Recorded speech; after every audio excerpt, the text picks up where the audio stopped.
Hello and welcome back. I'm Holly and you're watching Kalkine TV live from Sydney. This is the Buzzing Trends Show.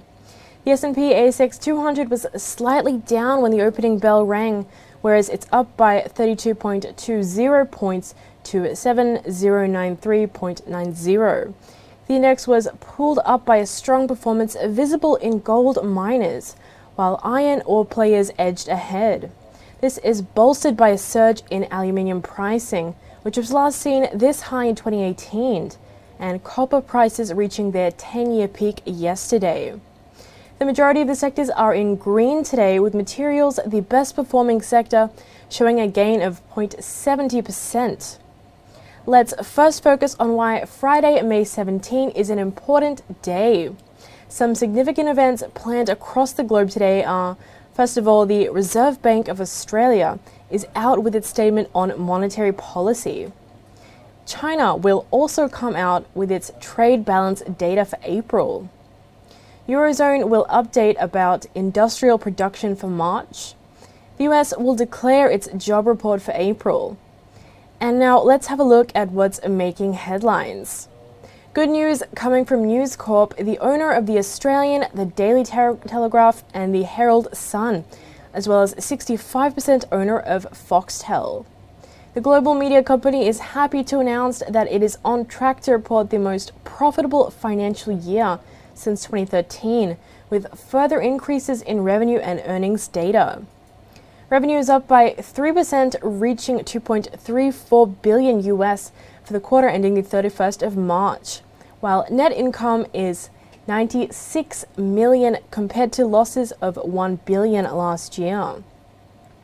As per the Rupert Murdoch, the company could reach at this level due to the investments in real estate and book publishing.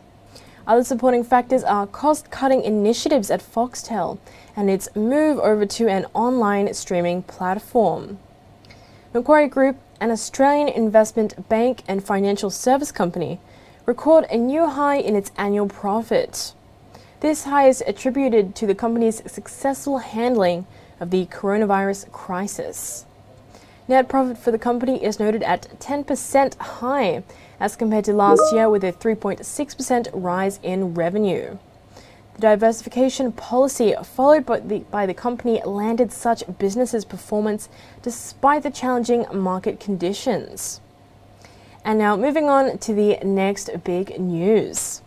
National Australian Bank, or NAB, has received a final nod to sell its wealth management division, MLC Wealth, to IOOF. The company has received the pending regulatory approval from the Australian Prudentiary Regulation Authority, or APRA. The approval was announced just hours after NAB announced its half-yearly results, beating the market expectation. IOOF is already an owner of ANZ Wealth Management arm, and with MLC adding to its kitty, the combined group is expected to leapfrog rival AMP to become the largest provider of financial services in Australia. The deal was already approved by the Australian Competition and Consumer Commission, or ACCC, in December of 2020. And finally, the latest news from Parliament. Prime Minister Scott Morrison announced today that the ban on flights from India is to be removed from the 15th of May this year.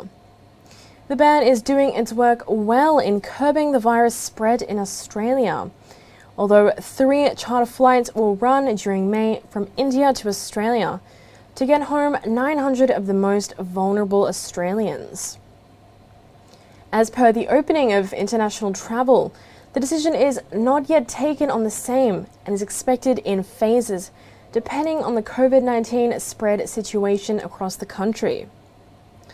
Alright then, that's all for now. Stay tuned with Kalkine TV for more live market updates. We'll be back with more news on the markets, economy and diverse themes and sectors. This is Holly Shields signing off.